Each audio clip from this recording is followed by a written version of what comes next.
Yung mga napuntahan namin are not the common places that most people who love to travel goes to less or beaten reach paths. the spot.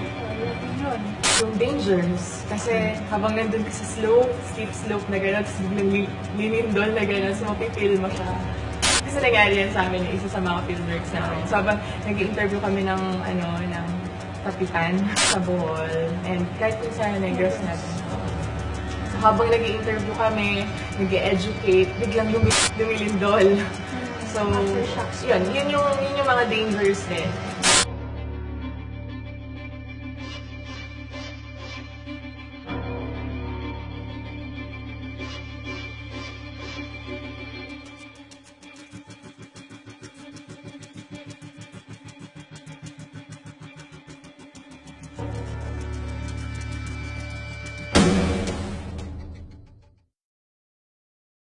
Actually, yung word na fault finder, ang nag-coin yan kasi is yung director namin. So, si Sir Renato, Sir director.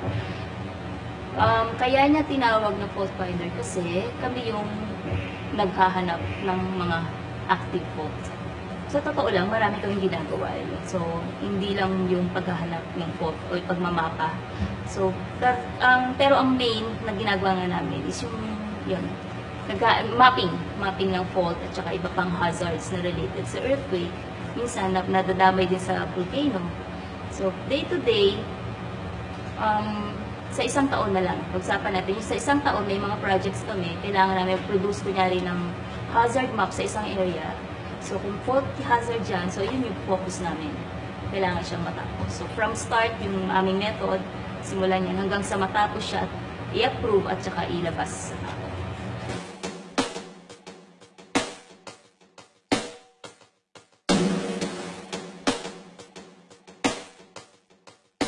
Halimbawa sa field, no? Nag-fielder kami. Halimbawa, may lindol na nangyari. Tapos papadala kami doon. Nakikita kasi namin yung fears din ng mga tao, yung takot nila. So, kailangan namin, parang it's not just yung physical side, yung science side na ginagampanan namin sa field, especially kapag may mga lindol. Pero yung social science side na kailangan mo silang parang i-allay yung fears nila and kailangan mo silang kausapin personally na huwag kayong matakot, ganito lang po yung nangyayari sa kalupaan natin.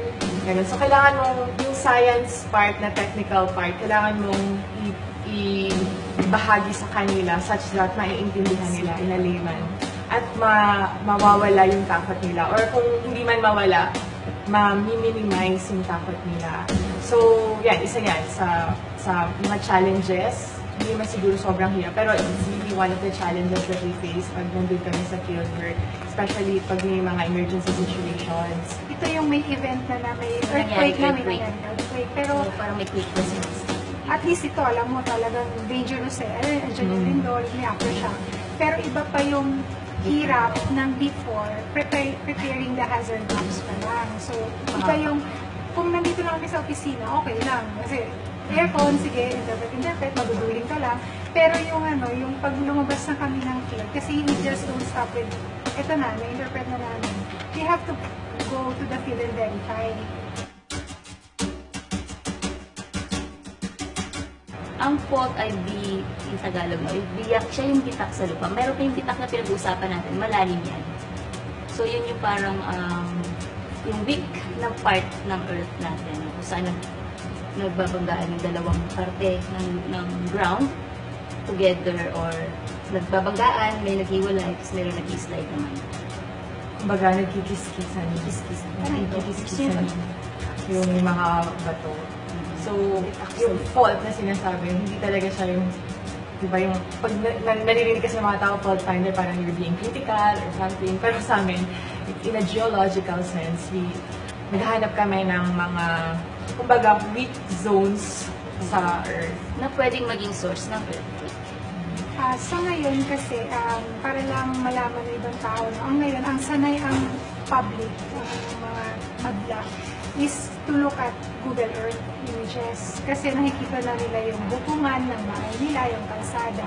Pero noong time na wala pa itong Google Earth at wala pa tayo access sa internet and all of these digital na mga imaging, ang ginagamit talaga is topographic map. Ito, naka-reflect dito yung contour or yung elevation ng lupa natin. Tapos sa mga marunong makaintindi nito, ang mga sundalo, kami sa mapping, civil engineers, geographic engineers, marunong sila umintindi nito.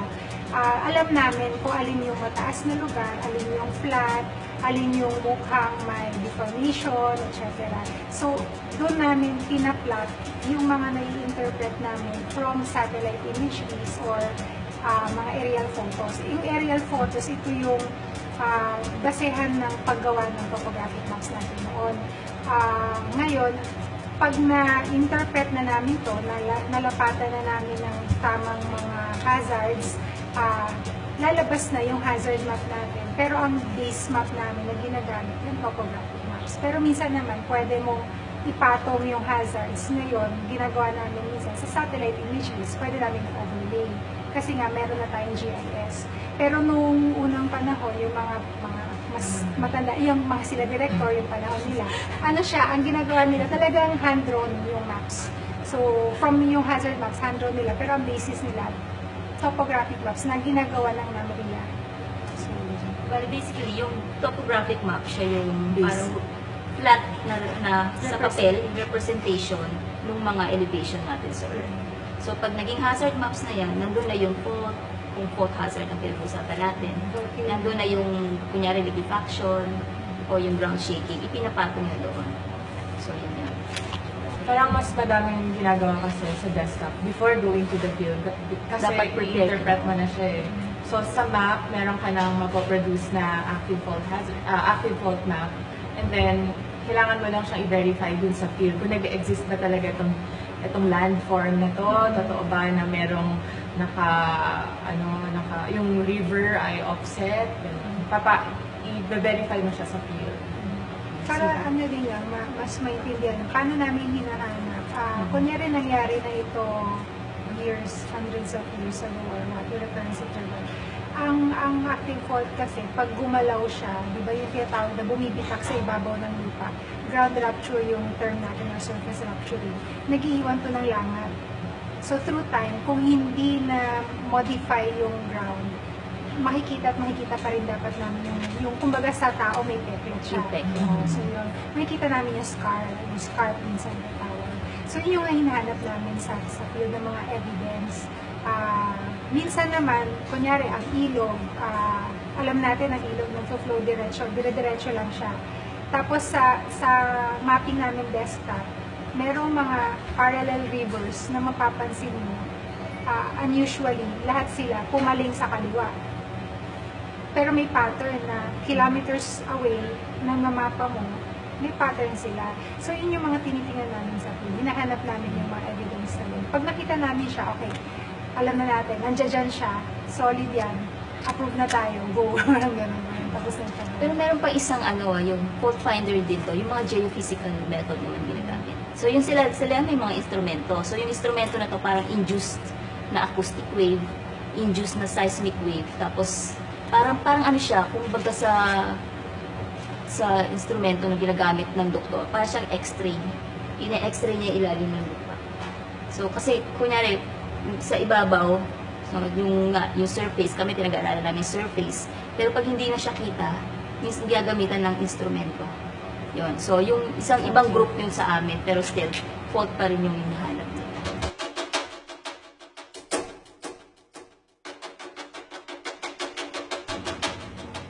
Nung ako nandito, 1989. Tapos, nagsimula ako bilang officer dito, that was 2002. Tapos, itong subdivision, nagko-consist ng 599 houses. Each house, merong 6 na household. 2002 to 2004, hindi pa namin nakikita yung mga fault lines na yan. Parang lumabas lang siya noong 2009, mga ganyan. 2009, nakita namin medyo nagbibitak-bitak na yung kalsada. Hindi pa siya bumababa. Tapos, no mga, that was 2000, hindi ako sigurado 2010, mga ganon. Nakita namin medyo nag-iba na ang ng kalsada, medyo bumaba na. Tapos, that was the time na meron na nagpupunta dito para isa-isa na ang CNN, Tingnan namin yung mga bahay. Doon namin nakita talaga na very, yung sira ng mga bahay. Tapos, doon nila nalaman na karugtong pala to ng West Valley Point. Ayan. Ano pa? Tapos, binisita nga namin yung mga parang dugsong-dugsong siya. Lahat ng magkakahilera ng each block. Tinatawag namin purok. Ngayon, parang dugsong-dugsong na sila. Di ba? Dugsong-dugsong na sila. So, yun ang nalaman nga namin na merong ang fault line.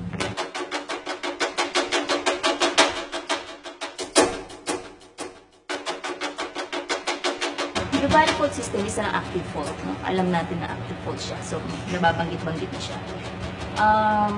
Ang active fault na to, may ang klase ng paggalaw niya, tinatawag natin na right lateral, pa-horizontal. So, yan. Kunyari, ito yung fault, diba? Bitak sa lupa. So, kunyari, yan yung valley fault system sa isang side, West Valley Fault. Gumalaw siya. Ang klase ng paggalaw niya ay pupunta yung isang part ng block ng land to the right. So, kung ito yung magkadugtong, So, kung ito land, kunyari, ito yung kalsada, yung blue yung ilog. So, pag gumalaw siya, magiging right. Pero yung valley fault natin, may mga parte dyan na may kasamang pagbaba.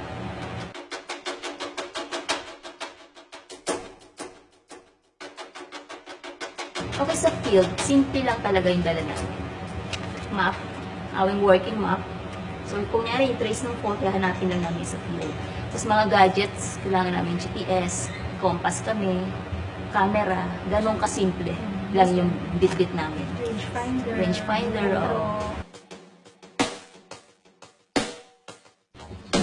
So, kung nakikita nyo, nagmamapping kami, document namin sa mapa namin. Yung working map namin yung nakikita namin on the ground.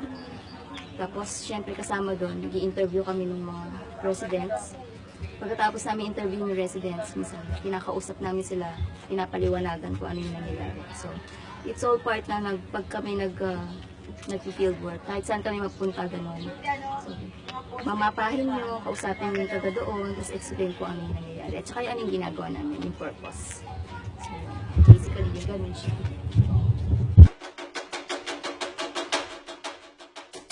Ano siya? Ito, fissure with, ito rin yung nag-coincide with trace ng fault natin. Fault and fissure fault. Yung case na to, different to from the case ng mga nasa north na part ng Valley Fault, ng West Valley Fault. Kasi ito, meron siyang tinatawag natin na creep. So, gumagalaw siya kahit wala yung ating, walang malaking lindol. Pero yung mga nasa north, yun yung parang, pag gumalaw yun, may kasamang lindol. And usually malakas. Yan yung sinasabi namin na kapag yung structure nyo o yung bahay nakatayo sa fault, pag gumalaw yung fault, kasama yung bahay, gagalaw din siya.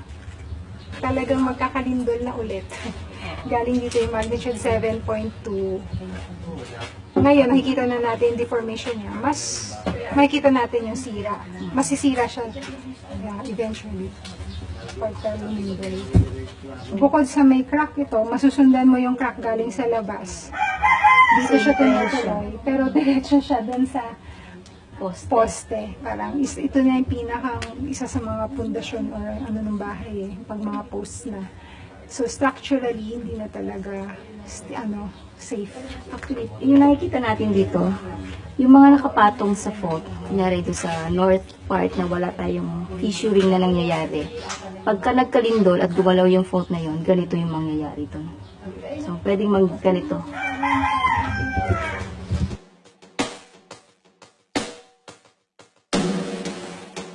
Ang number one na talaga dito, I think yung preparedness, measure, preparedness. That's why nagkakaroon kami information, education committee.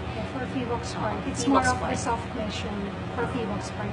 Pero yung iba, ang alam ko after the GMMA 2013 results, itong mapping, remapping, if you remember si DPWH, yung Ayala Bridge, di ba, sila retrofitting or inayos nila. So, unti-unti, may mga ganun ng steps I think ever since lumabas din yung MMIers ng 2004. Unti-unti, may mga actions naman yung government. Minsan, tinatanong kami, how prepared are we? Hindi pa rin natin masabi kung ano. Kasi talagang pag andyan na yung malakas na pagyan, magpapanik at magpapanik ang mga tao. Even kami. Malamang, even kami. Pero nga, yung earthquake drill, actually it's a good practice yun. Kasi parang practice na rin yan pag nagkaroon ng lindol. Doon mo maa-assess kung, ay okay, kulang pa kami ng mga tao sa ganito. Yung committee namin for the medics, kulang pa. Or yung mga tao hindi pa marunong mag-duck cover and hold. Doon nakikita sa earthquake drill eh. So after nung earthquake drill, mayroong assessment dapat yan. At next time na mag-earthquake drill, may improvement dapat from the last. So kaya nagiging regular halos yung earthquake drill natin. Para ma-improve na ma-improve. Kasi yung mga tao masanay doon sa gagawin nila. Practice siya.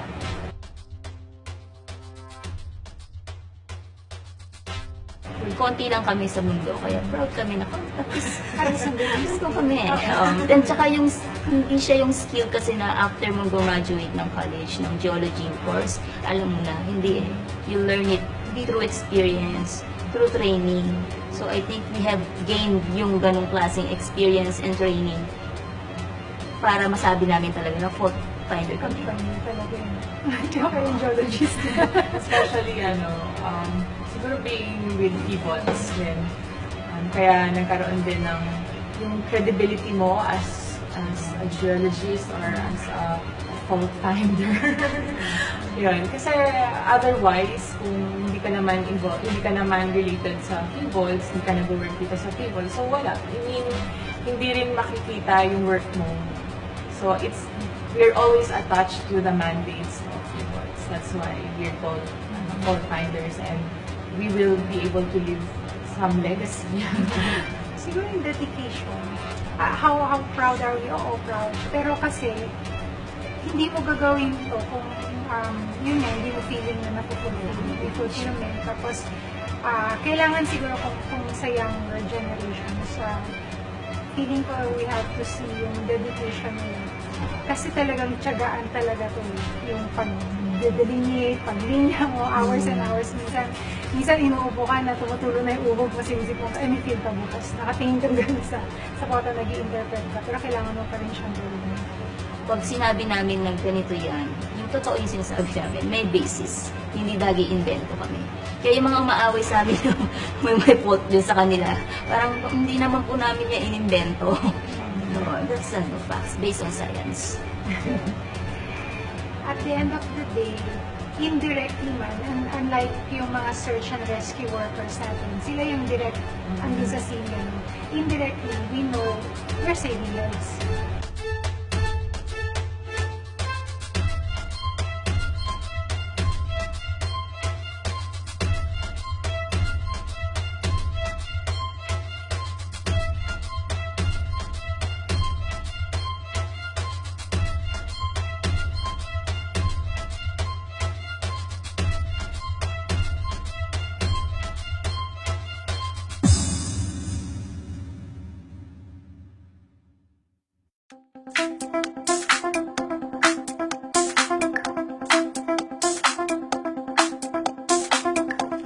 The Philippines became a member state of the International Atomic Energy Agency, or IAEA, in 1958.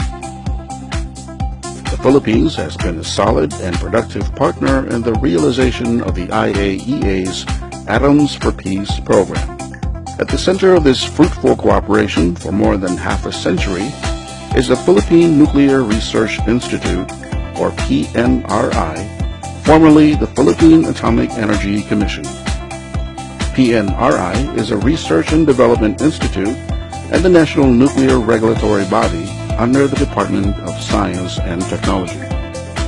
PNRI spearheads the development and applications of nuclear science and technology in agriculture, health, industry, and environment to address the country's needs.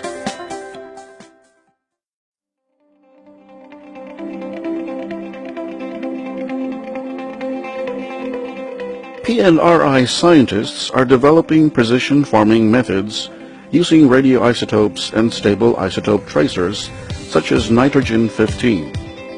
Precision farming methods are undertaken to determine the right amount and proper timing of fertilizer application at different growth stages of staple food crops such as rice and corn. Soil moisture neutron probe and other related techniques are being used to optimize irrigation scheduling, while carbon-13 and oxygen-18 isotopes are used to evaluate and assess the effectiveness of different irrigation technologies. Results show that better practices can increase fertilizer utilization up to 70%. Appropriate irrigation scheduling can improve crop water use efficiency and minimize losses by around 25%.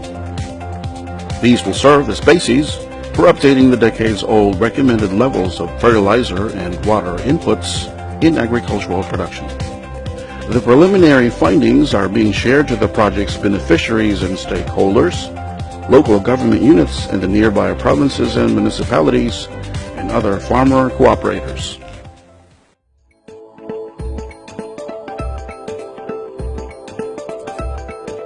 PNRI scientists have developed plant growth promoters, or PGPs, from radiation-processed natural polymers such as carrageenan and chitosan.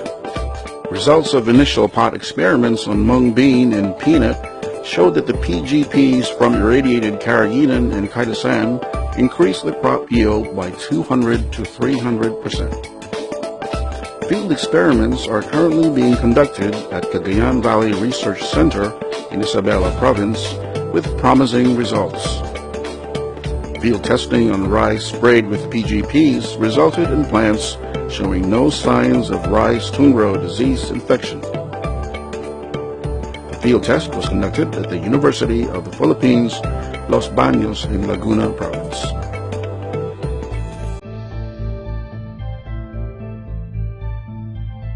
Through radiation technology and mutation breeding, PNRI conducts studies on improving the quality of adlai. Adlai is a tall grain-bearing tropical plant from the same family as rice and corn, which grows abundantly in the country and may also serve as an alternative staple food. Results of PNRI studies show that the plant height of irradiated adlai decreased by up to 1 meter, making them more resistant to lodging caused by strong winds and typhoons.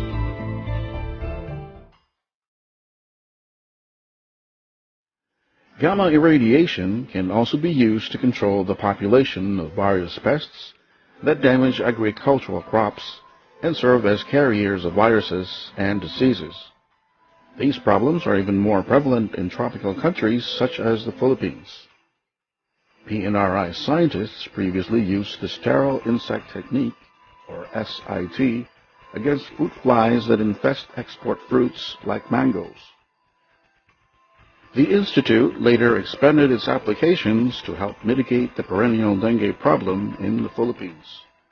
A stock colony of Aedes aegypti was established at the PNRI laboratory as a source of test insects for various experimental tests, leading to the development of SIT against the dengue mosquito vector.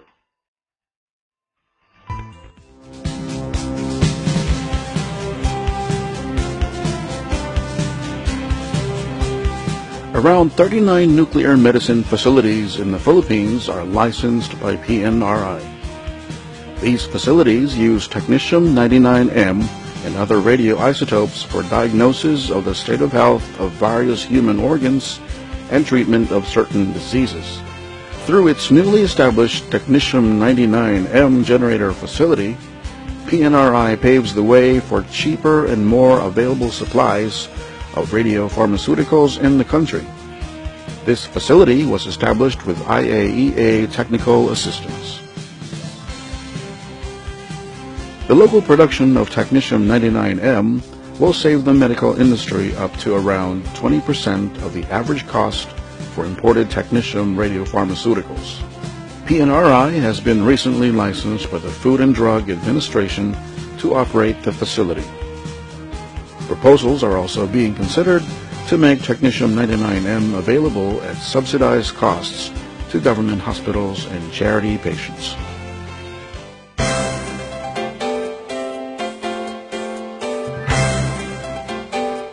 Medical cyclotron facilities enable the local production of medical isotopes which serve as tracers in positron emission tomography or PET imaging. PET imaging is used to diagnose various oncological, neurological, and cardiovascular diseases. The first medical cyclotron in the country was set up in 2001 at St. Luke's Medical Center as an in-house facility. With technical assistance from the IAEA, PNRI coordinated a task force composed of private and government sectors to set up the second medical cyclotron facility in the Philippines. The cyclotron was recently established by the private sector in cooperation with the National Kidney and Transplant Institute. The centralized medical cyclotron facility will allow PET-CT imaging to be more accessible to several hospitals and can even halve the cost of these procedures. This facility will further modernize nuclear medicine in the country.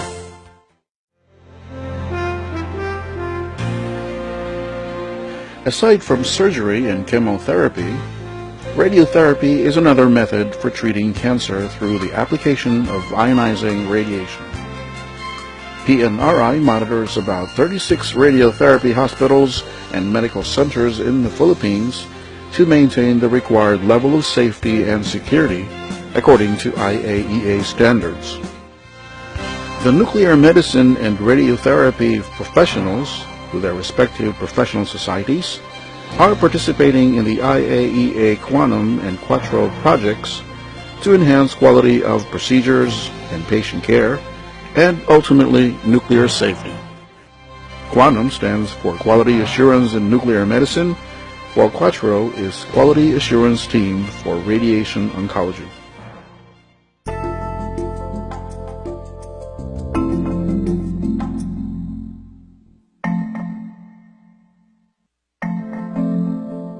Harmful algal blooms, also known as red tide, has always caused damage to the health and business of fishing communities and consumers alike, a problem that makes an archipelago such as the Philippines especially vulnerable. In 2005 and in 2010, IAEA designated the PNRI as a collaborating center in harmful algal bloom studies. The Institute engaged in research and development on receptor binding assay, or RBA, which has been approved by the Association of Official Analytical Chemists International in 2011 as the analytical tool for paralytic shellfish poisoning. The PNRI is transferring the RBA technology to the Bureau of Fisheries and Aquatic Resources as an alternative to mouse bioassay. In cooperation with the University of the Philippines Marine Science Institute, PNRI currently undertakes various researches on harmful algal blooms, shares its expertise, and accepts trainees from other IAEA member states.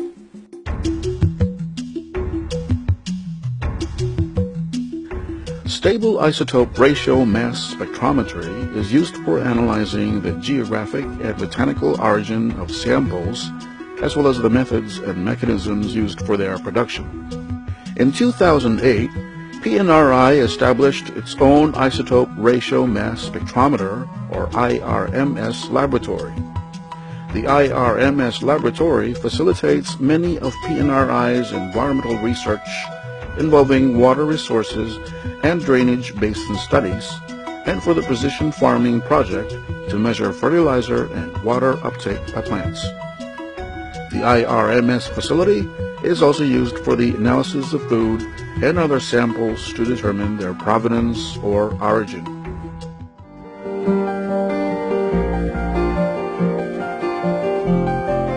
PNRI's IRMS facility made isotope analytical services cheaper and more accessible to local researchers. The PNRI and the Bureau of Soils and Water Management, or BSWM, used the stable isotope technique to trace the sources of pollutants entering the Manila Bay from the Pampanga River Basin. The mixing models reveal that domestic and cropland sources contributed dominantly in the pollution along the Pampanga River Basin leading to Manila Bay. The Department of Environment and Natural Resources is again contracting PNRI and BSWM to replicate the study with the 3 other river basins discharging into the bay to get a complete picture of the pollution loading in the Manila Bay.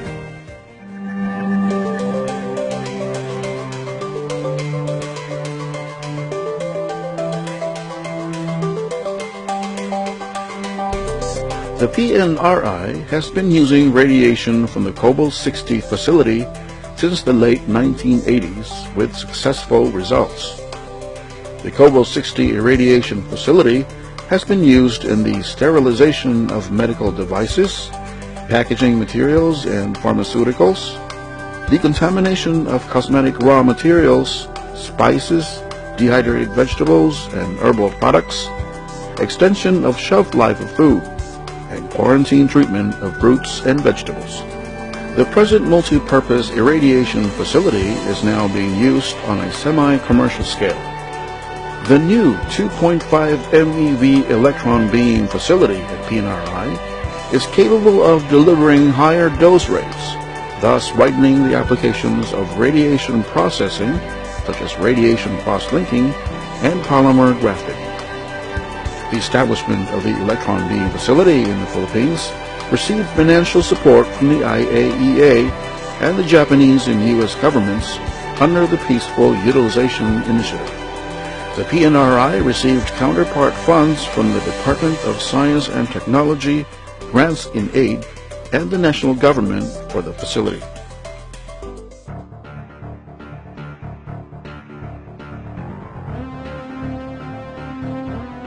To help enhance the export competitiveness of Philippine super mangoes, PNRI has developed a quarantine treatment using gamma irradiation against the mango pulp weevil.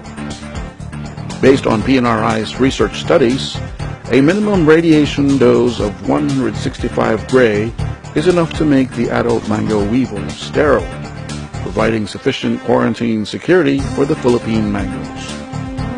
The quarantine treatment was already published as a final rule in the United States Federal Register in October 2014. The U.S. Department of Agriculture has also recently expanded the weevil-free areas in the country beyond Guimaras Island, finally allowing more Philippine mango exports to enter the United States. In collaboration with the Bureau of Plant Industry, PNRI will also play a major role in implementing the quarantine treatment through the upgrading of its semi-commercial irradiation facility.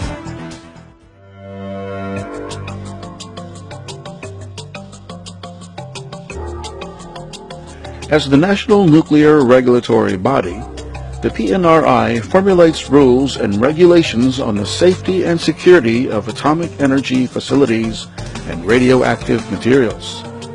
The PNRI grants licenses to industrial, commercial, medical, educational, and training sectors for authorization to use, possess, produce, store, sell, transport, or import radioactive materials.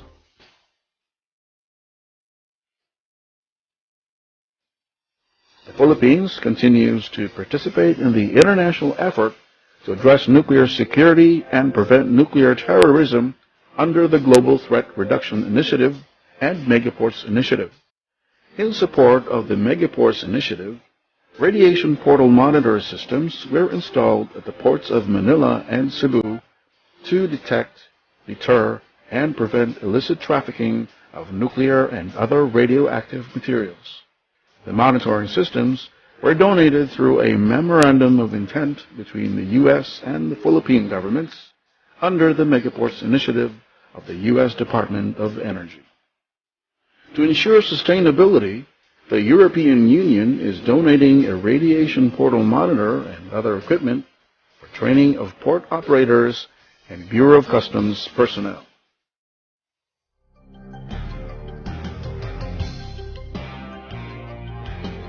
PNRI operates the only centralized radioactive waste management facility for low-level radioactive wastes in the country. This provides for the treatment and temporary storage of immobilized, disused radioactive sources and other waste packages for interim storage. A project on conditioning spent high-activity radioactive sources was conducted in cooperation with the South African Nuclear Energy Corporation and the IAEA. This project was undertaken to ensure safe and secure management of these sources in a long-term storage container, reducing radiation levels at the surface and eliminating the risk of overexposure and possible covert action. PNRI is evaluating a site for the final disposal of low and intermediate level wastes. The site evaluation is being undertaken with other government agencies. The Institute envisions to co-locate a near-surface radioactive waste facility with the IAEA recommended BOST facility for disused sources.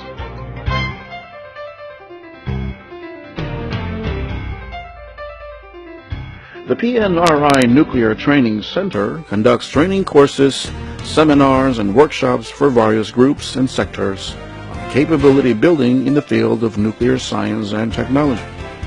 The training courses tackle on the applications of nuclear S&T and on radiation and nuclear safety.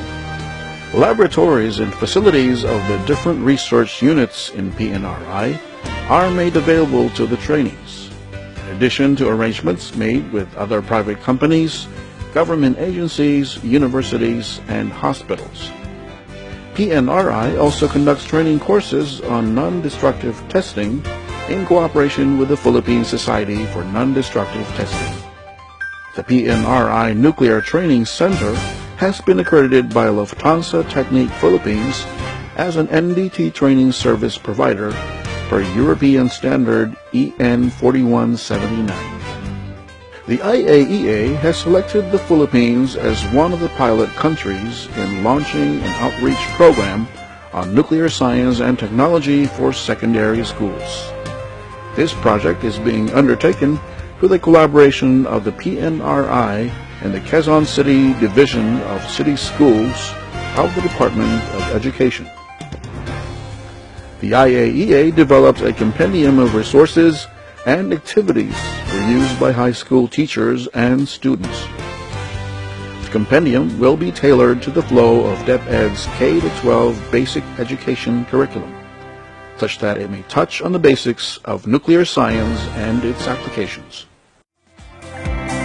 Like the atom that is filled with great energy and potential, the future prospects of nuclear science and technology in the Philippines remain bright as day as the country continues to cooperate with the IAEA through its contributions in agriculture, industry, health and medicine, environmental protection, nuclear safety, and safeguards and security. It is PNRI's mandate to continue serving as the beacon for the country as it moves forward with nuclear science and technology.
Excuse me po, kailangan niyo ba ng tulong? Nawala ang internet ko eh. May hinihintay pa naman ako importanteng message. Nakakonect po ba kayo sa wifi? Eh, hindi ko alam. Paano ba ito? Ano bang gagawin dito? Importante hinihintay Madali lang ko ho yan. Pwede ko po kayong tulungan. Eh, teka. Kukunin mo ang cellphone ko? Opo, huwag po kayong mag-alala. Ito po, gusto niya hawakan yung bike ko habang kinokonect ko po yung cellphone niyo sa free wifi.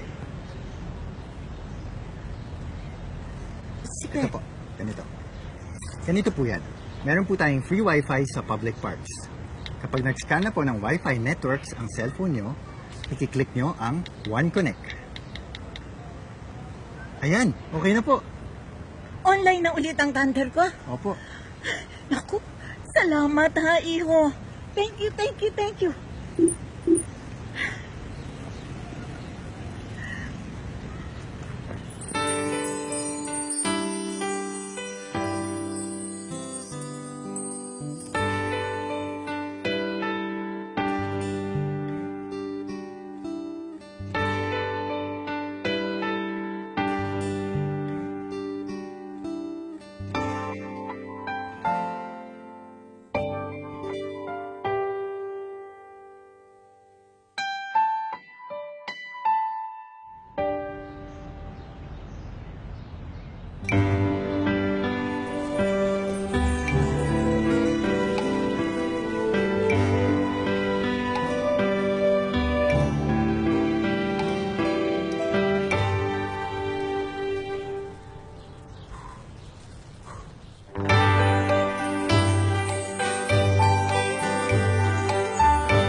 Cyberpunk, hati? S3XY K1T3LXOXO?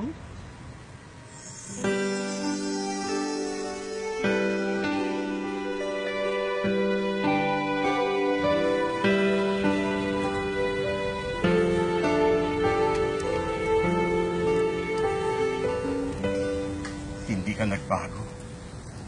Maganda ka pa rin. Tulad nung nasa college tayo. At ikaw, bolero ka pa rin. Hindi naman palagi.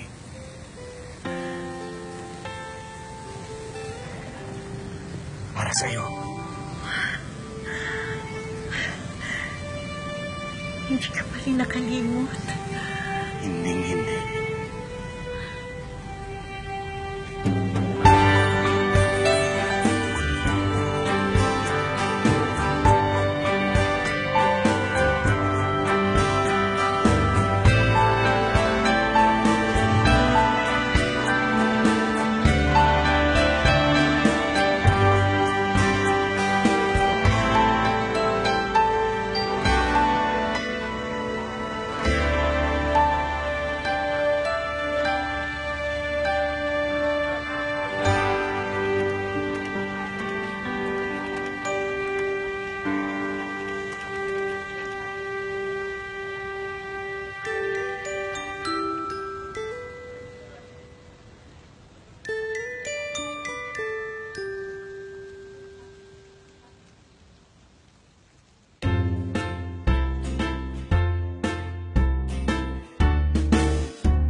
Maraming bagay ang dapat alamin kapag nagbabadya na ang sama ng panahon. Una sa lahat ay ang pag-alam kung may paparating na bagyo sa bansa. Maaari itong malaman sa pamamagitan ng panonood ng balita sa telebisyon, pakikinig sa radyo, pagbabasa ng balita sa mga pahayagan o sa internet. Gamit naman ng internet, maaaring bisitahin ang website ng Pag-asa sa www.pagasa.dostv.gov.ph at alamin ang mga bagay na nararapat alamin ukol sa mga paparating na bagyo sa bansa. Dapat ding alamin kung ang inyong lugar ay nakalagay sa public storm warning signal. Kung kayo ay nakatira malapit sa dagat, dapat umantabay kung mayroong storm surge warning. Maaari ding bisitahin ang Project NOAA sa noaa.dostv.gov.ph para sa patuloy na pagmumonitor kung gaano katagal mananatili ang bagyo sa bansa, kung gaano kalakas ang maaaring ibuhos ng ulan, at pagtaas ng tubig sa mga ilog sa inyong mga lugar. Sa ganitong paraan ay maaaring makapaghanda sa mga dapat at di dapat gawin sa paparating na ulan o bagyo. Alam niyo ba kung bakit kailangan na inaalam natin ang mga bagay na may kinalaman sa ulan, bagyo at baha? Ang pagbaha ang isa sa mga pinakamadalas na sanhi ng kalamidad sa Pilipinas.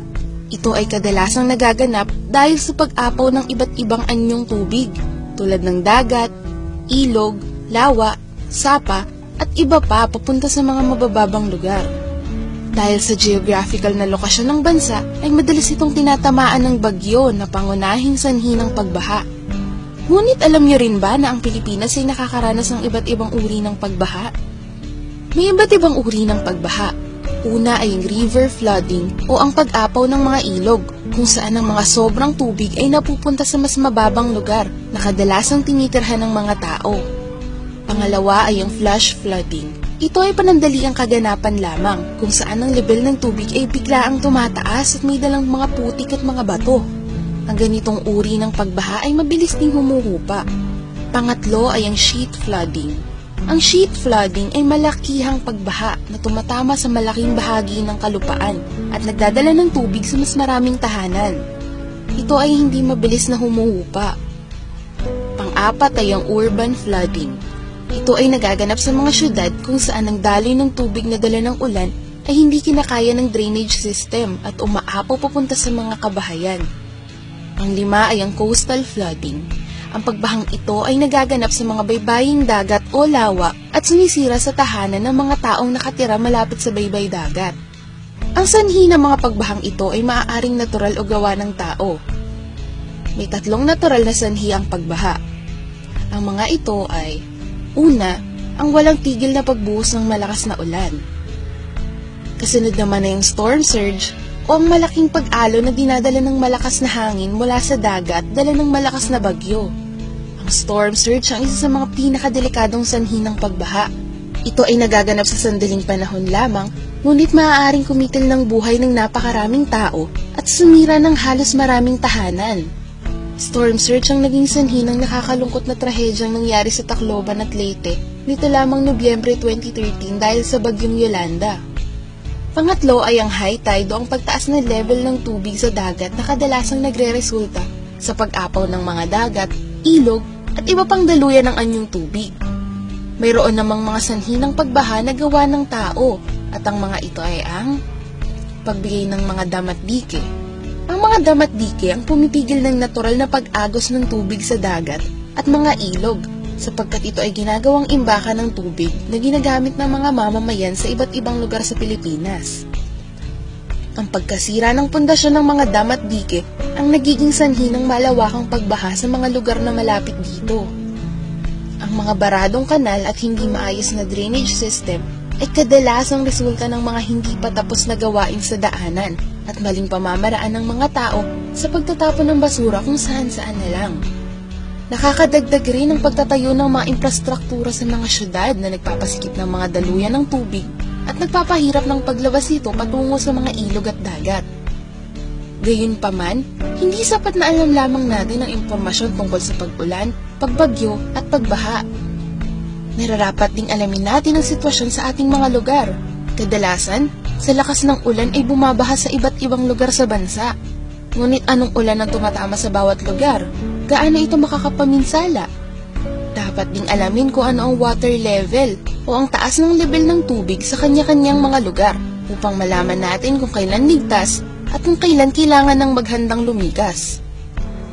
Ang ganitong mga impormasyon ay maaaring mapanood sa telebisyon, marinig sa radyo, o makita sa website ng Project NOAA at sa bawat lokal na pamahalaan.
Whatever the weather is outside, mahalaga na prepared tayo sa lagay ng panahon every day. Salamat sa DOST Pag-asa for keeping us updated all the time. And of course, nandyan din ang science that plays a major factor in our daily lives. Lahat yata ng aspeto ng buhay natin ay related sa science. Kaya mas mainam na lagi nating alamin ang mga latest sa mundo ng science and technology. At lahat ng yan ay nandito sa DOSTv. Ako po si Jel Miranda, ang inyong ka-online at ka-forever. We welcome you to DOSTv, your most comprehensive, real-time authority on the latest weather updates. Dahil weather lang ang laging nandyan, tag-araw man o tag-ulan, hindi nangiiwan kahit sino ka man. Remember that folks, it's DOSTv. Ang DOSTv ay mapapanood ninyo Mondays to Fridays, 11 a.m. to 12 noon. Dito lang sa www.dostv.ph. At live na rin po tayo sa Facebook at facebook.com/DOSTVPH. Kaya makisabay na rin sa live streaming namin. For today's episode, makakapanayan po natin ang isa pang Provincial Science and Technology Director ng DOST Mimaropa. Ibabahagi naman niya sa atin ang mga projects ng DOST sa probinsya ng Oriental Mindoro. Abangan yan maya-maya lamang. Pero bago yan, alamin po muna natin ang magiging lagay ng panahon. Heto ng ating Pag-asa correspondent para sa ating ulat panahon for today.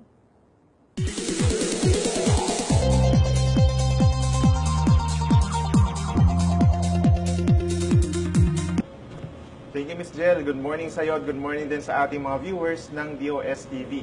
Ngayong araw po ng Webes, yung binabantayan natin na low pressure area ay tuluyan na nga naging isang bagyo at pinangalanan na po ito ng Karen ng Pag-asa. At kanina pong alas 4 ng umaga ay namataan ang bagyong Karen or Tropical Depression Karen sa layong 640 kilometers sa silangan ng Katarman, Northern Samar. Taglay po nito ang maximum sustained winds na 45 kilometers per hour malapit sa gitna at may pagbugso naman na umaabot sa 55 kilometers per hour. Sa ngayon po, west-northwest ang pagkilos nito at kumpara po kay bagyong Julian, mas mabagal po ito, 11 kilometers per hour ang takbo pa west-northwest. Base po sa ating latest track ng Pag-asa, kung mapapansin po natin, naging tropical depression ito alas 2 ng madaling araw kanina. Bukas ng madaling araw, inaasahan na sa east na ito ng Bicol region at magpapatuloy ang west-northwest direction nito hanggang sa araw ng Sabado ng madaling araw. Pagdating po ng linggo ng madaling araw, pinakamalapit ito sa areas ng Bicol region, Quezon province at maging ng Aurora.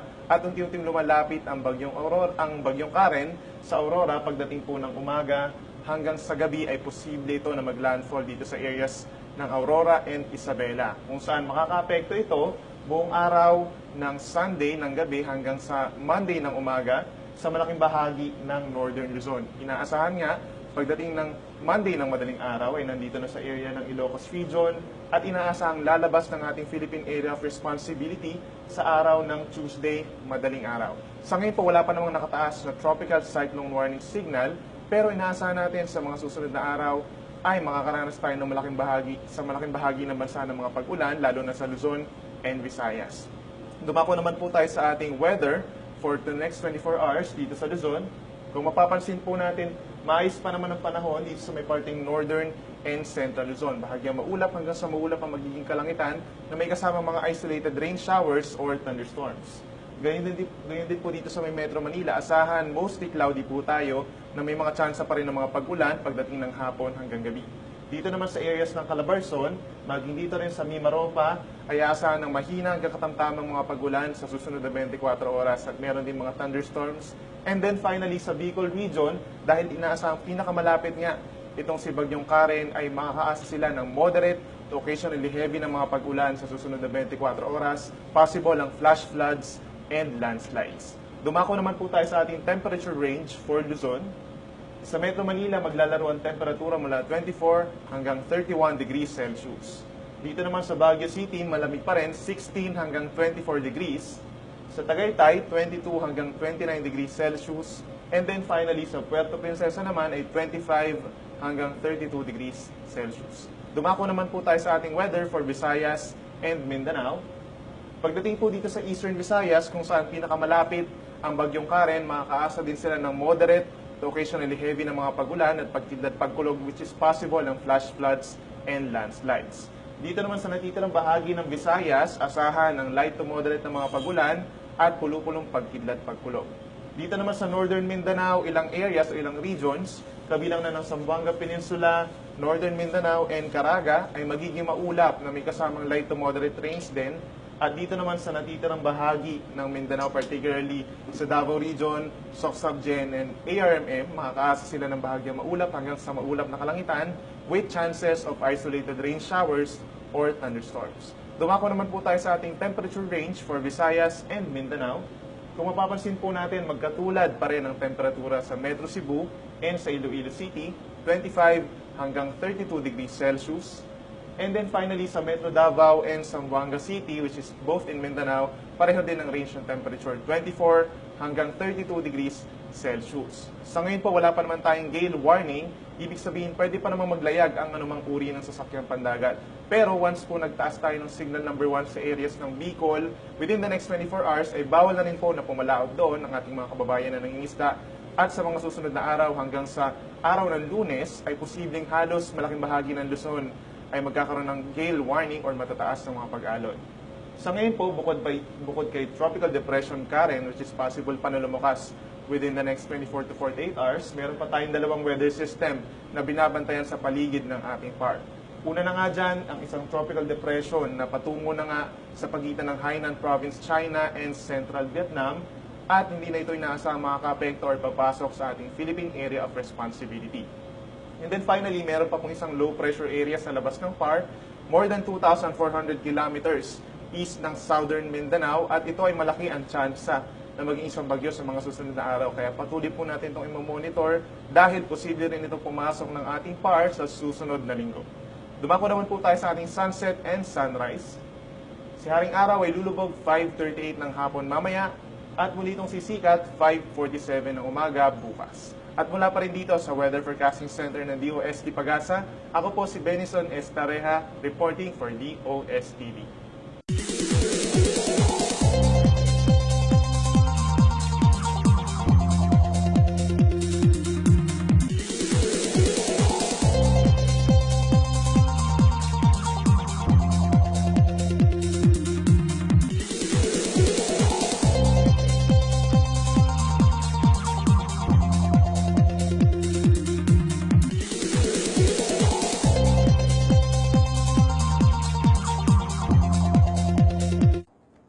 And for exclusive content na dito nyo lang sa DOSTv makikita, here's our flood and water level advisory. Maraming salamat, Miss Jel, at magandang umaga sa iyo at sa ating mga taga-subaybay ng DOSTv. Update po tayo sa mga minomonitor nating dams dito sa Luzon Umpisan po natin dito sa Angat Dam. Kaninang alas 6 ng umaga, ang current elevation niya is 195.55 meters. Bahagya po itong tumaas ng 15 centimeters. Base po doon sa observation namin kahapon ng alas 6 ng umaga hanggang ngayon. Samantalang dito sa Pantabangan Dam, ang current elevation niya is 197 meters. Bahagya rin po itong tumaas ng 27 centimeter. Ito po yung observation namin 24 hours. Samantalang dito sa San Roque Dam, malaki po ang itinaas nito. 96 centimeter or almost 1 meter po ang itinaas nito at ang current elevation niya sa ngayon is 273.43 meters. Samantalang dito sa Magat Dam, current elevation niya is 187.75 meters. Tumaas po ito ng 1.54 meters. So, mahigit 1.5 metro po ang itinaas nito. And then, ang Magat Dam po, nasa red alert po tayo dahil masyado pong malakas ang inflow niya or malalakas yung mga pag-ulan within the watershed ng Magat Dam and patuloy pa rin sa pag-ulan sa ngayong araw. So, naka-red alert po tayo dito sa Magat Dam. Samantala, ang Angat Dam, kailangan pa rin po natin ng at least 510 millimeters of rainfall bago pa ito mapuno. And then dito sa San Roque Dam, dahil nga po ang Ambuklao and Binga Dam ay almost full na po ito, ang San Roque kailangan pa rin ng 75 millimeters of rainfall bago po ito umabot ng 280 meters. Samantala sa Pantabangan Dam, kailangan pa rin natin ng at least 1,300 millimeters of rainfall bago po ito umabot ng 216 meters. And then dito po sa Magat Dam, dahil nga naka-red alert tayo, and 30 millimeters of rainfall na lang ang kailangan natin para mapuno itong Magat Dam. Samantala, dito sa Binga Dam, nakabakas po ang isang gate nito. And then, kalahating metro po ang bukas ng Binga Dam. Samantala, yung mga binabantayan nga natin na mga ilog dito po sa ating bansa, nagpalabas po tayo ng General Flood Advisory dito po sa mga lugar ng Cordillera Administrative Region.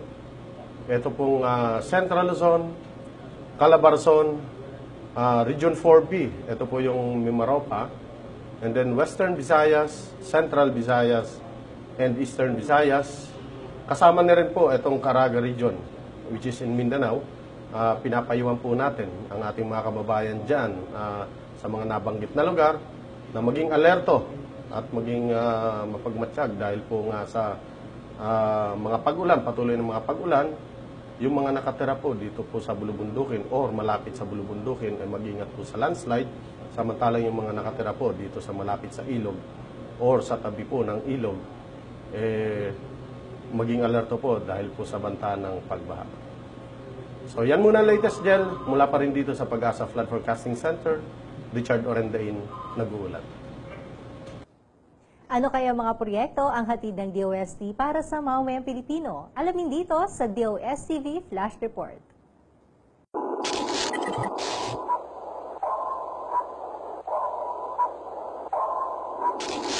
Ang Small Enterprise Technology Upgrading Program o SETUP ng Department of Science and Technology ay isa sa mga mahahalagang programa ng kagawaran upang mapalago ang produksyon at mapataas ang kalidad ng mga produkto ng mga maliliit na negosyo sa bansa, lalo na sa mga lalawigan gamit ang siyensya at teknolohiya.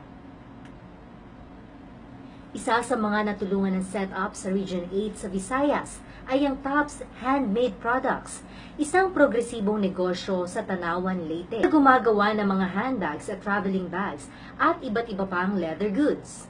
Ang TOPS ay nakatanggap ng tulong mula sa DOST Region 8 para sa Innovation System Support, katulong ang Philippine Textile Research Institute para matutunan ang advanced natural fiber dyeing, bleaching at mold protection sa mga ginagamit na materyales tulad ng tikog. Nakatanggap din ng tulong ang TAPS para makabili sila ng Industrial Heavy Duty Stitching Machine at sumailalim sa programang Manufacturing Productivity Extension o MPEX para mapataas ang produksyon ng kumpanya.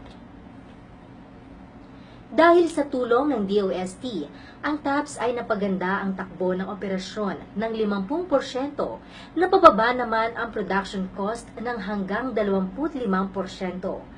at tumaas ang kita ng 50%. Nagtala ng humigit kumulang sa 2.3 million pesos ang kanilang benta noong 2012 at nakapagbigay ng trabaho sa 144 na katao. To maintain its 5-year accreditation with the International Standards Organization or ISO, the FPRDI Pulp and Paper Testing Laboratory or FPPTL was given a makeover last year. Likewise, the FPPTL's Technical Operations Procedure, Document Control Forms, and Work Instructions for measuring chemical properties of paper were prepared and the procedures validated against ISO methods. Along with the furniture and plywood testing laboratories, the FPPTL is among the 3 FPRDI facilities recognized by their respective client industries as national testing centers. They are furnished with state-of-the-art equipment and manned by personnel who are able to provide reliable test data delivered on time.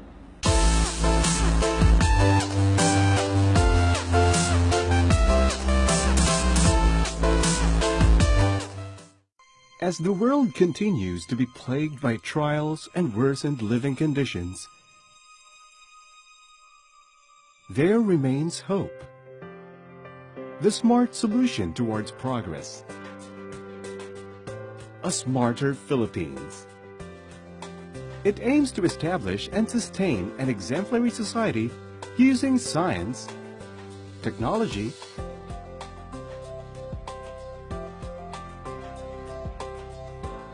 and solidarity so that every Filipino's hardship is addressed and resolved. Added efficiencies, lowered costs, and overall development towards a smarter country or smarter Philippines is a program crafted by the Department of Science and Technology. It saw its birth last November 22, 2012 at Santa Rosa, Laguna after a comprehensive consultation with Science Secretary Mario G. Montejo. The vision to create a vibrant domestic knowledge economy in which Filipino technology companies and Filipino technopreneurs deliver indigenous technologies to solve the problems that beset ordinary Filipinos. The impressive, modern, and progressive system brought about by Smarter Philippines has 6 components. Each one builds the foundation for a better society. Under each program are projects for smarter governance, people, economies, environments, and living. The Department of Science and Technology focuses on 4 priority areas of S&T interventions. These are climate change adaptation,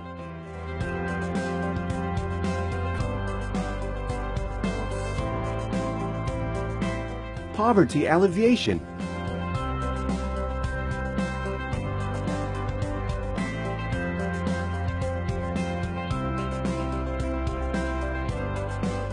social services,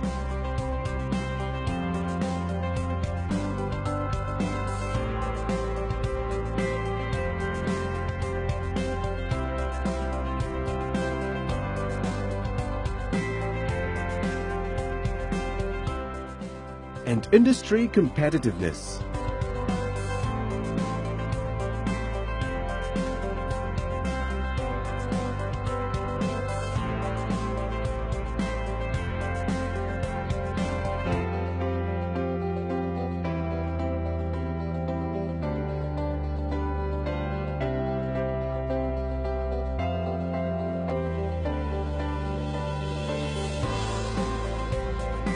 Through linkages consultation and resource sharing, DOST knows that it must go the smarter way, where the standard is to have better ways of doing things, find effective solutions to problems, and improve the lives of people.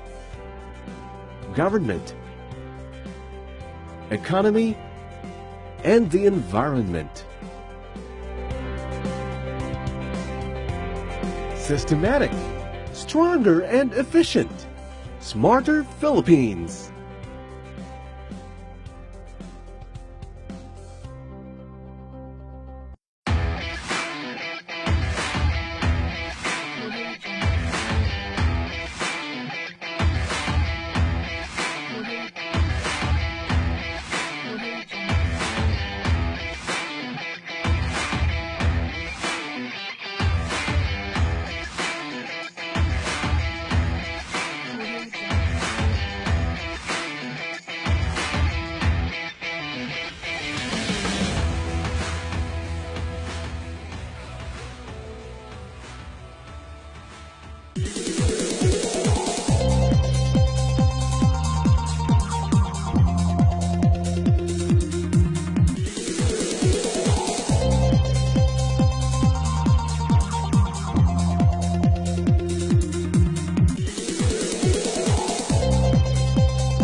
Nationwide ang thrust ng DOST para ipalaganap ang science and technology projects and innovations. Kaya dito pumapasok ang mga regional offices ng DOST to ensure that science, technology, and innovations will be properly disseminated and designated sa lahat ng sulok ng ating bansa.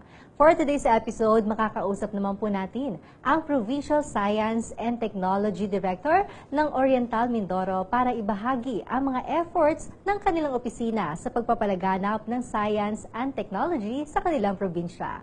Our guest for today received his Master of Science in Agriculture from Mindoro State College of Agriculture and Technology, Alcate Victoria. Siya rin po ay may master's degree in public management, major in technology-based enterprise development from the Ateneo School of Government in Quezon City. He is a licensed agriculturist and currently he is a senior science research specialist of DOST Mimaropa. And at the same time, he's also the Provincial Science and Technology Director of DOST Oriental Mindoro. Mga ka-forever, let us all welcome Director Jess Mostoles Pine. Good morning, sir. Magandang umaga. At yan, syempre sa ating mga taga-subaybay, ang DOSTv, ang ating mga ka-forever. Magandang umaga sa lahat at milyong-milyong mga taga-panood ninyo. Oh, di ba? Talagang maraming salamat sa rapin na yung worldwide milyon ito. talaga. Worldwide ito. Oo, talaga hindi. Syempre online, nakapapanood pa tayo even sa ibang bansa. Welcome po from Oriental Mindoro. Kasama namin kayo ngayon. Kwentuhan niyo kami, sir, about your office. Well, brief background. Nag-start din ang aming opisina just like other provincial offices ng DOST. Meron kaming 2 tao nung araw. Tapos lately, mga 2010, 2011, 2012, unti-unti kami nadagdagan. And right now, 4 na kami na permanent.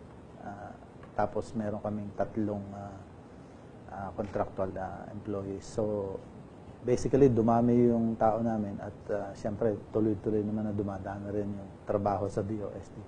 Alam mo naman, sa DOST, laging yan on the go ang mga staff. Kaya dapat talaga pagpursigihin pa rin yung promotion ng science and technology. Totoo. Pero sa inyong opisina po, sa inyong probinsya, ano yung pinaka-thrust pagdating sa science and technology? Well, sa amin, unang-una yung pagtugon namin sa ekonomiya. Lahat ng trusts ng gobyerno ay dapat mag-redound sa improvement ng economy. So, una dito, yung programa namin na Small Enterprise Technology Upgrading Program, na ito ay tumutulong kami sa mga technology-based MSMEs para ma-upgrade yung kanilang mga processes, yung mga equipment na technology, and even yung kanilang mga tauhan para lalong tumaas yung productivity at makaambag eventually doon sa gusto nating marating na maganda na ekonomiya sa mga probinsya. So yun yung unang-una na ginagawa namin. And of course, meron din kaming mga ilang ginagawa pa rin sa packaging and labeling, consultancy services, tapos yung mga laboratory testing na patuloy din namin ginagawa. And of course, kasama rin dito yung training ng mga tao para naman maging successfully ma-improve yung aming mga negosyo na tinutulungan sa sa countryside. And of course, dito, kabilang na dito yung mga technology-based enterprises nga, ng mga firm-based at saka yung mga community-based enterprises. So, yun yung iniikutan ng aming Small Enterprise Technology Upgrading Program. Okay. Pero bago lahat ng yan pala, sir, kwento niyo muna kami, paano ba nagsimula ang inyong karera pagdating dito sa DOST? Paano kayo naging director ng itong provincial office na ito? Nag-start ako sa DOST 1993 pa, March 16 to be exact. At, Tagal na, sir. Matagal na, medyo 25 years na mahigit. Okay, Ngayon, naging provincial S&T director naman ako noong 2012 lang. So medyo, kasi dito sa DOST, kasi sa probinsya, kagaya ng sabi ko kanina, very lean ang aming staffing pattern at kaya naman medyo matagal bago ka ma-promote. Parang ganun. So, yun yung at ngayon nga, nadagdagan din naman kami. In fairness naman sa DOST management. At talagang imagine that, since 1993, hindi kayo naalis sa DOST? Hindi ako umalis, unang-una, kasi fulfilling naman ang magtrabaho sa DOST. Although, siyempre, may mga challenges, mayroon ding mga obstacles minsan, pero hindi naman yung tinitingnan natin at the end of the day, titingnan natin kung paano tayo nakapag-serve doon sa target natin ng mga tao na dapat natin tulungan. Through science and technology. And I believe lahat naman halos o lahat ng probinsya nakatulong at nagbago yung buhay ng mga tao through science and technology. Totoo yun. At syempre, sabi nga natin, ang buhay natin, pagising pala natin, ang science, ayan na hindi ba? Pero ano-ano yung mga initiatives na ginagawa naman from the regional office pagdating sa inyong probinsya? Unang-una ngayon na initiatives namin at siguro naiiba na rin, yung pagkakaroon namin kasi maswerte ang DOST Oriental Mindoro kasi sa amin nailagay yung Regional Food Innovation Center.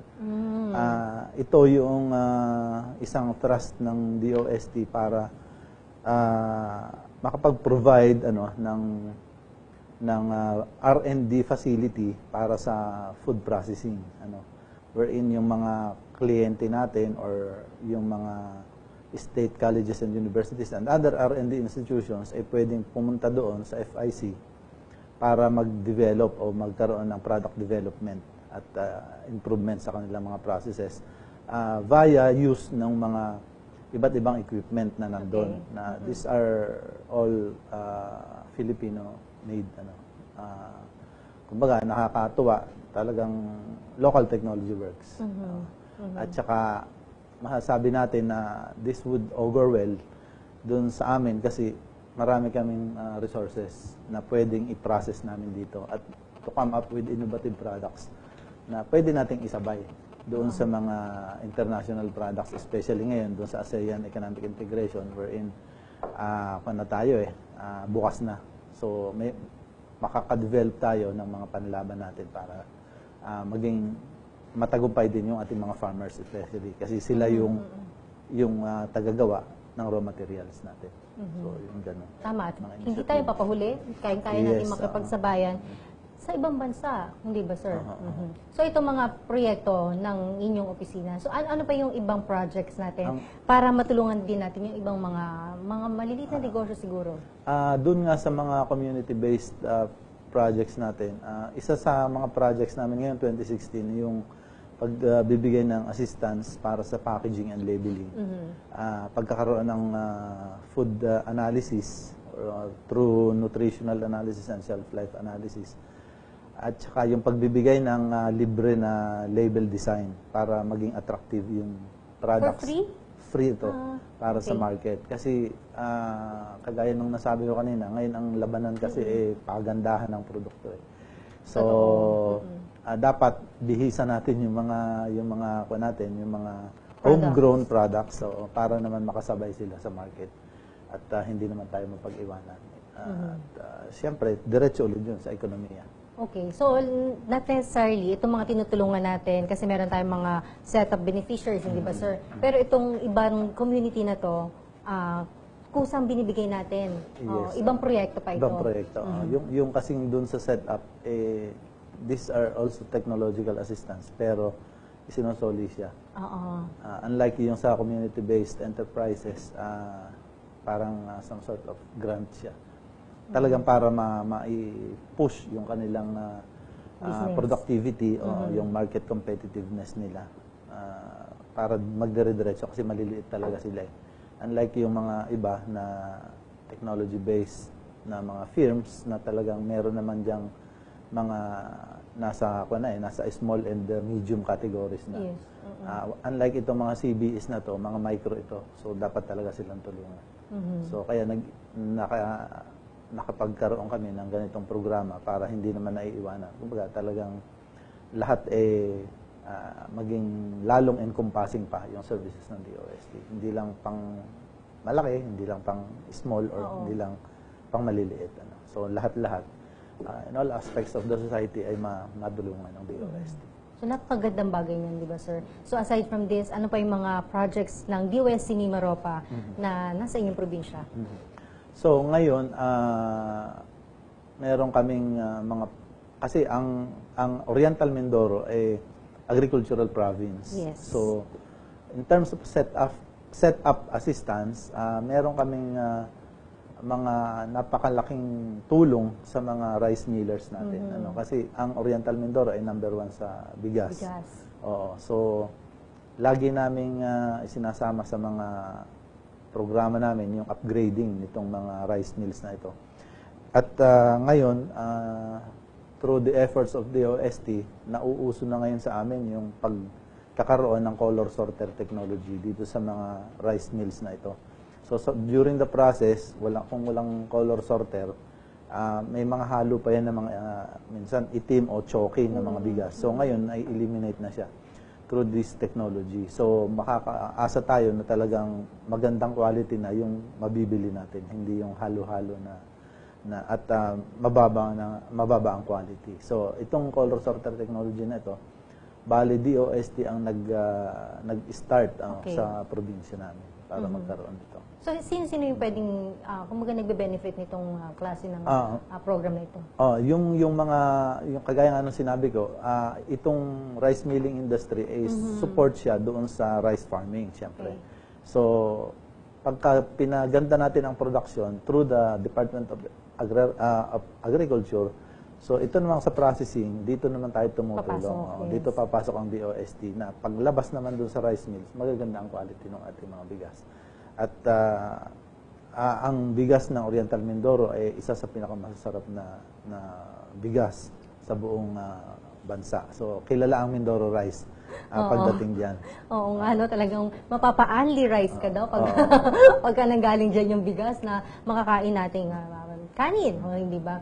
So, meron pa kayong mga initiatives, syempre may mga events kayo, projects kayo na pinatutupad dun sa ating publiko. Ano pa yung, sir, pwede nating ilahad sa kanila? Meron tayong mga ginagawang inisyatibo para sa mga pag-promote natin ng science and technology. Unang-una, ginagamit natin at nakikipagkaibigan tayo sa media people sa probinsya para lahat ng mga programa natin and services mapadala sa kaalaman ng mga tao at maging mataas ang awareness nila sa science and technology. Isa pang tinututukan namin yung pagkakaroon natin ng agripreneur incubator. Yes, sir. Ano yun, ito? Kasi nga, ang farmers, hindi siya inborn na entrepreneur. Totoo. So, tama na sa kanya yung makapag-produce siya and then ipapagbili niya as is, yun na rin produkto na yun. But the thing is, we have to come up with value-adding activities para sa mga farmers. At dito, tutulungan sila na mamulat doon sa proseso na pagbibigay pa ng additional value doon sa kanilang produkto. Hindi lang yung palay, pinagbili as palay pa rin. Or hindi kalamansi, na pag pinagbili, kalamansi pa rin. So, we will implement next year yung agripreneur incubator cum technology-based incubator din. So magsasama na sila at magiging maganda itong partnership na ito at tie-up ito sa provincial government ng Oriental Mindoro. Kaya nakikita natin ngayon na yung mga farmers hindi na nasa losing end. Mabibigyan sila ngayon ng mas magandang assistance at makikita nila na talagang sa value adding pala nandun talaga yung pera na inaasahan nila, hindi lang sa production.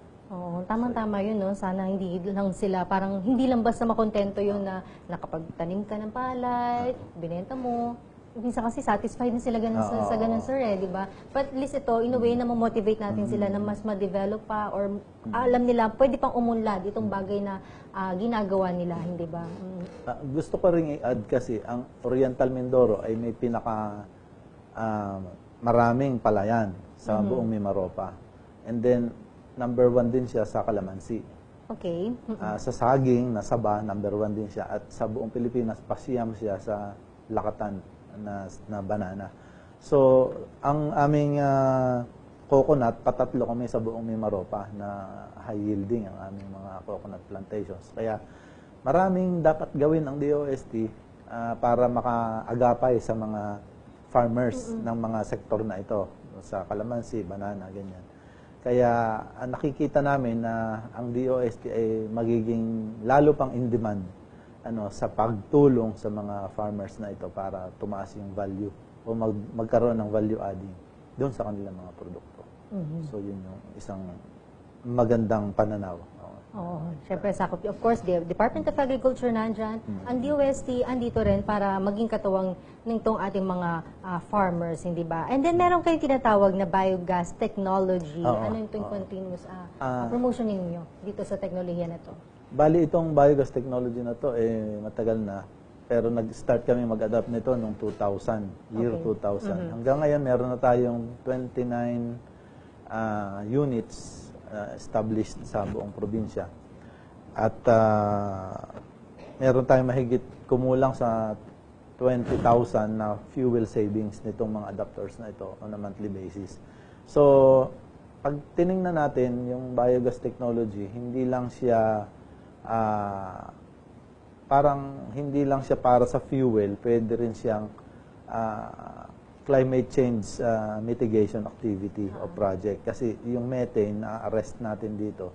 Instead na pumunta pa siya sa atmosphere at masira yung ating ozone layer, nagagamit ito at nagiging fuel o panggatong sa pagluluto, especially sa countryside.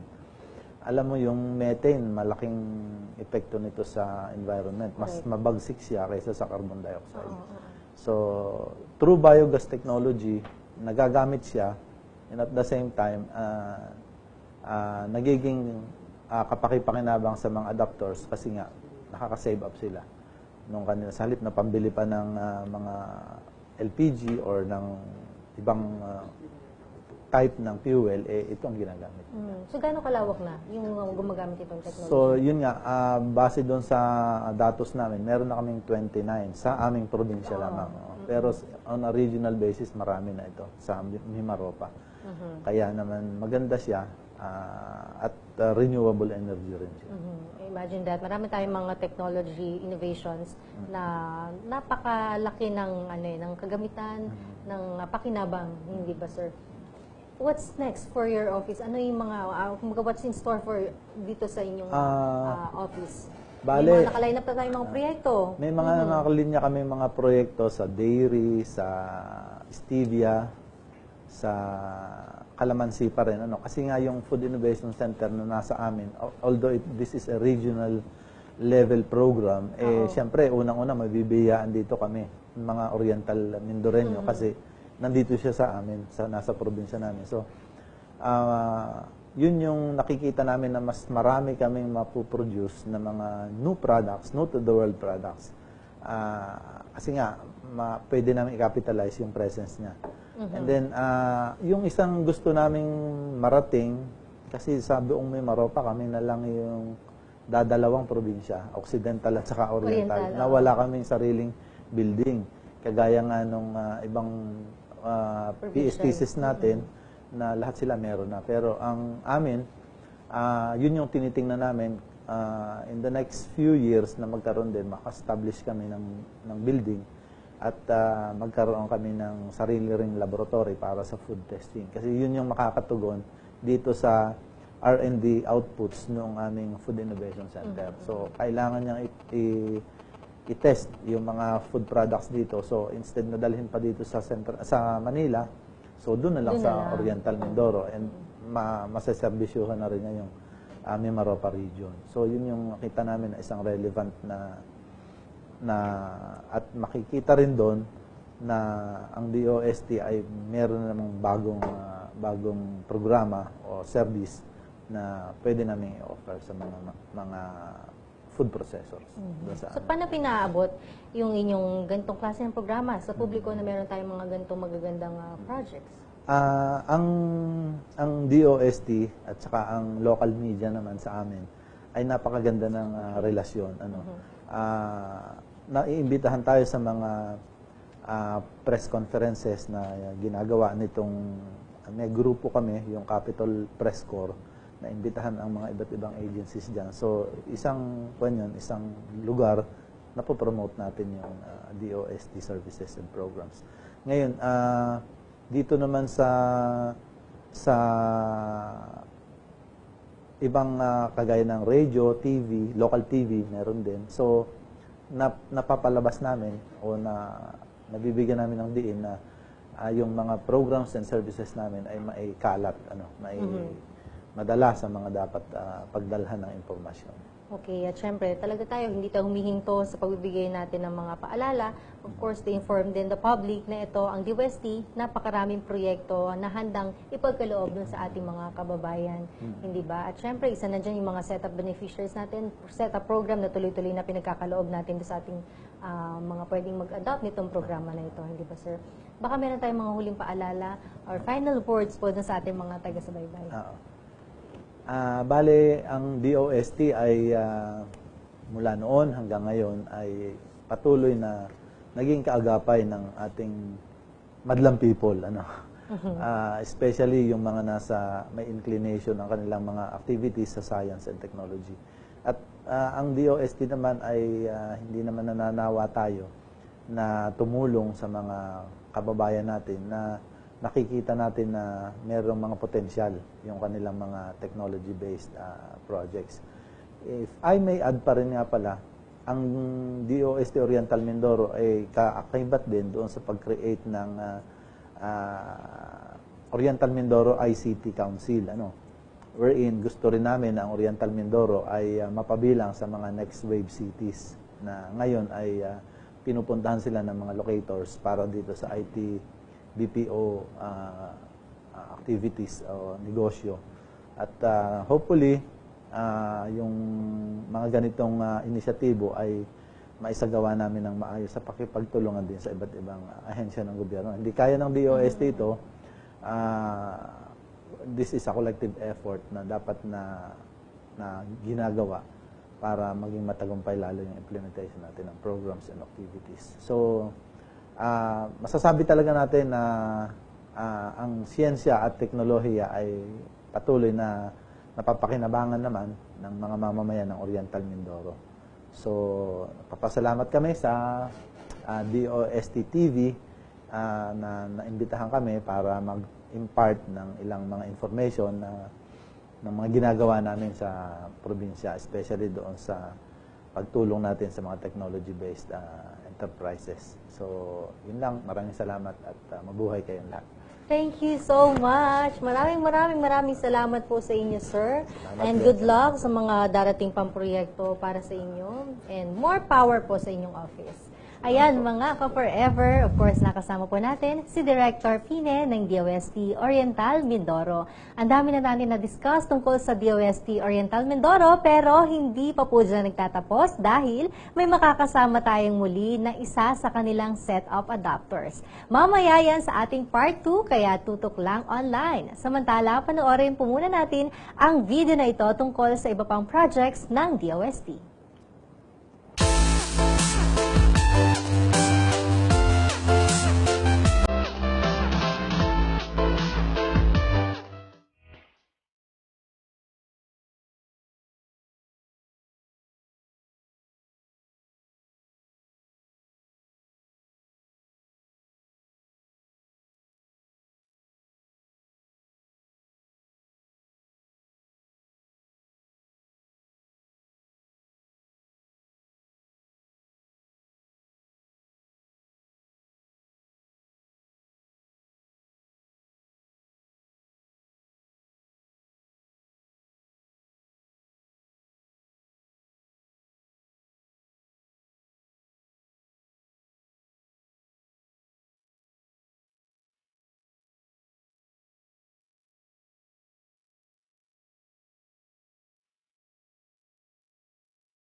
Hindi lang weather ang forever, kundi pati na rin ang presence of love. Kaya hindi maiiwasang humugot ng ating mga ka-forever. Heto ng ating mga nakalap na hugot panahon dito lang sa What's the Weather with You.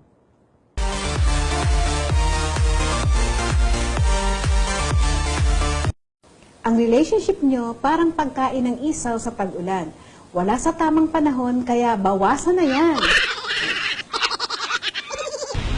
Ang pag-ibig mo ay parang buhawi. Sobrang bihira. Grabe ka! Dahil ano pa man ang iyong nadarama, kapag tinamaan ka na ng pag-ibig, bibigay din ang iyong puso. Huhugot ka rin, isisigaw mo rin ang feelings mo. Kaya sa mga hindi pa humuhugot dyan, i-open nyo na ang mga online devices at mag-post na sa #HugodPanahon. Maghugot na para lagi tayong magkasama dito sa What's the Weather with You.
And we're back mga ka-forever. Tuloy-tuloy pa rin ang ating usapin tungkol sa DOSTv Maropa. Kanina po ay nakasama natin si Director Mostoles, ang Provincial Science and Technology Director ng DOST Oriental Mindoro. Ngayon naman po ay makakausap natin ang isa pa rin sa kanilang setup beneficiaries, si Mr. Ernesto Akbang Jr. ng Bansud Livestock Multipurpose Cooperative. Good morning! Good morning po, ma'am. Ayan, kwentuhan nyo kami, sir, paano nagsimula itong, about Bansud Livestock Multipurpose? Ang Bansud Livestock Multipurpose Cooperative po, o BLMC, ay itinatagpo noong October 19, 2000. Kailan, sir? Year 2000? Opo. Bali yung processing po namin ay year 2005. Pero yung pinag-umpisa po talaga ng Bansud Livestock ay nasa 15 tao na nakalikom sila ng 99,000 na ang talaga ang pinaka product nila o pinag-umpisan po ay yung pagbebenta ng pigs. Tapos yan po saka yung veterinary medicine. Tapos nagkakaproblema po sa pag-aalaga ng baboy, pagluluwas. Kaya naisipan nila na mag-process po ng katulad po ng product natin ngayon, yung aming mga longganisa at mga tosino. So before, itong negosyo na ito ay, sabihin yung owner, nagsimula pala sa poultry business. Opo. Sabihin, nagbababoy sila. Nagbababoy po. Pero ngayon po, nagpapaiwi na po kami. At the same time, yung pinapaiwi po na baboy, yun ang kinukuha o binibili ng cooperative namin para i-process o iluwas na buhay na baboy. So that was year 2000 na magsimula sila. So paano na-open up o paano nalaman ang tungkol sa setup program ng DOST? Bali po sa tulong ni Sir Jesse, around 2009 po, mayroon na po kami ng technological assistant, yung grant in aid. Bali po yun ay 150,000. Tinulong naman po yun sa pag-ano ng labeling at saka pag-packaging.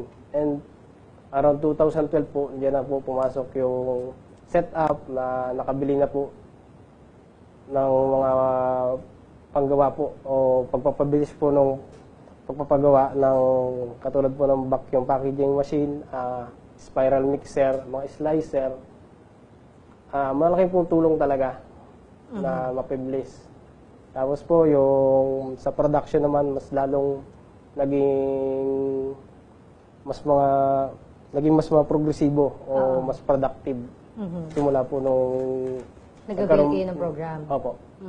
So yung 150,000 na yon ginamit ninyo sa pag-avail o pagbili ng mga equipment, di ba? So before that, syempre, sabi nyo nga, nagsimula kayo sa poultry, paggalaga ng baboy, tapos nag-shift kayo na gawin naman itong processed meat na lang. Oo.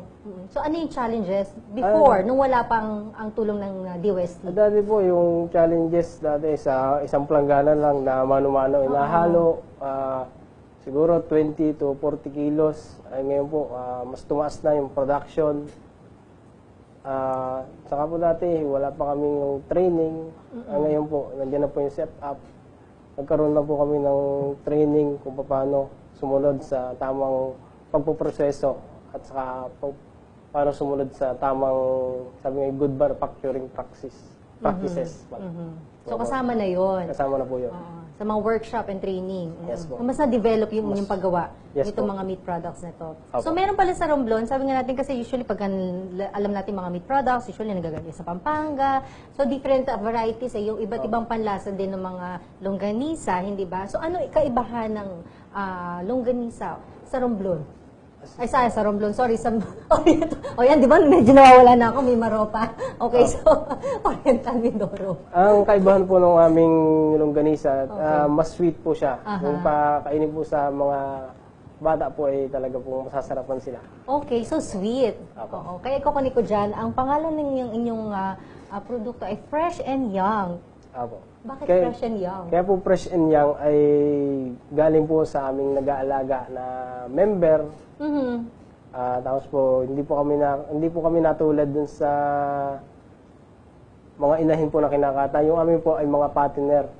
3 to 4 months kinukuha na po at yun po ang aming pinaprocess. Okay. So yun ang kaibahan nun. Talagang kaya fresh siya, bata pa. Yung mga karne. Opo. Yun po. Tama po yun. So ano pa yung mga pinagkakaloob natin? Ano yung mga other products natin? Meron tayong longganisa. Nandiyan po yung aming longganisa, skinless longganisa, putlong, tosino. Ang pinaka-ano po namin ngayon latest po, yung aming Fresh and Young na hotdog.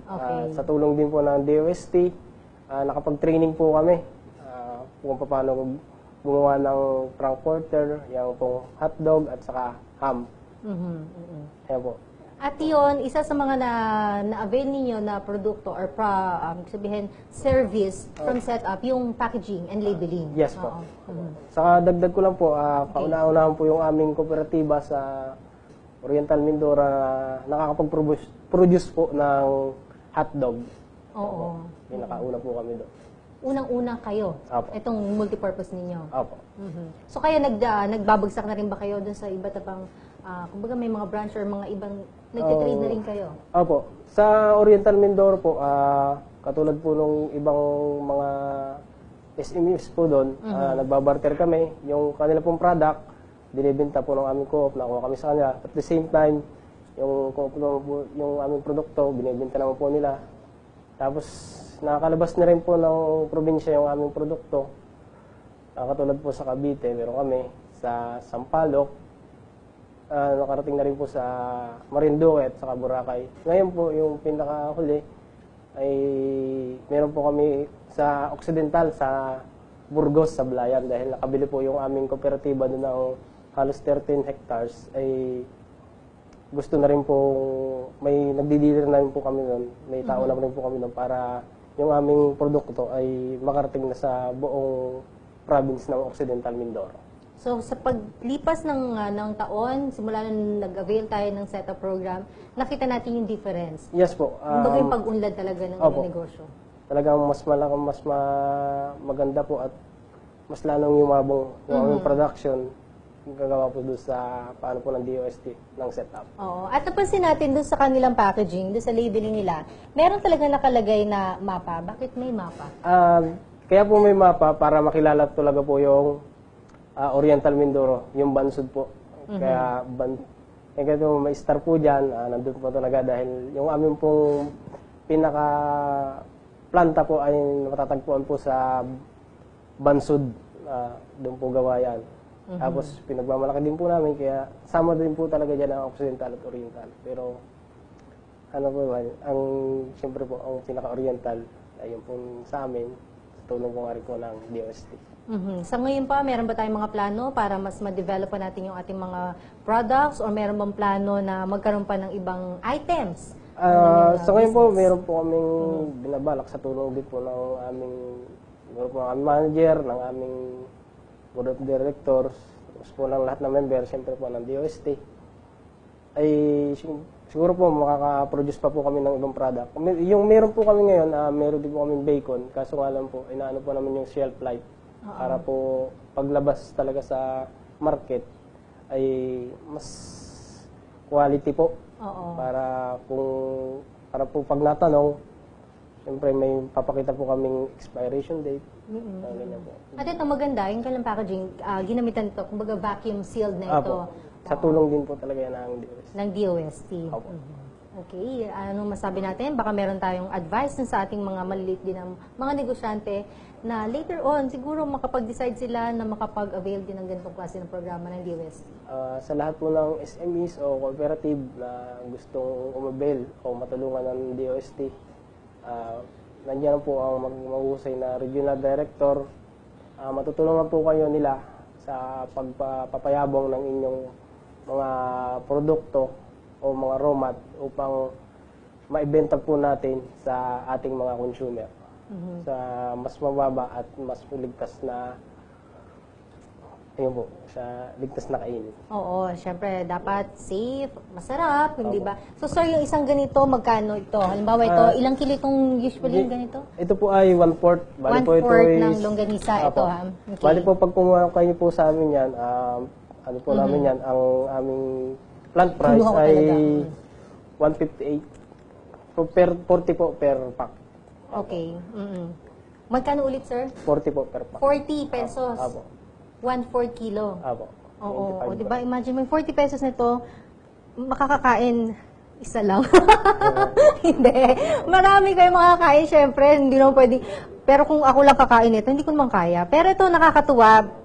Mas focus lang natin, yung kanilang packaging, meron talagang setup logo. Hindi ba? Ayan, kitang-kita ang setup. So, lahat ba ng mga setup beneficiaries, usually ganito, ang kanilang mga packaging, ha? Okay. Talaga makikita natin na ito ay may tatak. Na ikaw ay beneficiaryo ng setup program ng DOST. Okay? Ayan, humanda ka sa amin. Mamaya matitikman natin. Ako kasi first time ko talaga maka-forever makatikim ng meat products from Oriental Mindoro. Titikman natin yan, sir. Siyempre, ito ba mabibili din through venture? Meron din po, kaso nga lang, inaano po namin talaga dahil yung pagpapadala po mahirap dahil purusin po siya. Pero kung halimbawa po dito sa Manila, meron po kami dito sa Sampaloc. May nakuha po sila. May dealer po kami. Sampaloc, Manila? Apo. Okay. Bali, member po din namin, associate members. So ngayon, parang lumalawak na, may mga branch na kayo, ganyan, na ibabagsak nyo na yung mga products ninyo. Apo. Okay. Any more messages po dun sa ating mga taga-subaybay, sir? Sa lahat po ng taga-subaybay po ng DOST, sa lahat po ng sumusubaybay ng DOST TV, kung gusto nyo pong umabil ng aming product, kontakin nyo lang po kami. Saan pwede, sir? Through cellphone po, 0998-9759162. Ako po rin po ang inyong makakausap doon sa pagpapadala o pag-abil ng aming product. Makasigurado po kayo na ginagawa po namin ang lahat ng aming makakaya upang masig po ang makain yung produkto sa tulong na rin po ng DOST. Maraming pong salamat at God bless po sa ating lahat. Thank you so much and congratulations. Abangan natin yung iba pang mga products na magagawa siguro nila, sir, later on. Maraming salamat po sa inyong oras at panahon at maraming salamat din sa mga produkto na to, sir. Thank you. Siyempre, titikman natin yung mga ka-forever. Dahil ito talaga may pagmamalaki ng bawat probinsya. Imagine that, meron tayong iba't ibang mga delicacies, mga iba't ibang items, food products, sa tulong din ng DOST na paunlad ang kanilang mga pagnenegosyo. Diba? Maraming po salamat. Ayan, Thank you mga po. ka-forever. Nakasama po natin, of course, si Mr. Ernesto at syempre, nagpapasalamat tayo kay Provincial Science and Technology Director Pine. And I'm sure tuwang-tuwa ang mga taga-Oriental Mindoro sa mga tulong at projects na galing sa inyong office. Tuloy ang pagunlad ng probinsya dahil sa inyong unified efforts. A job well done. Bukas ang DOSTv para sa mga bago ninyong proyekto na nais ninyong ipamalita sa lahat.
Kadalasan, ang mga kabisera or key cities ang nagiging batayan natin sa kaunlaran.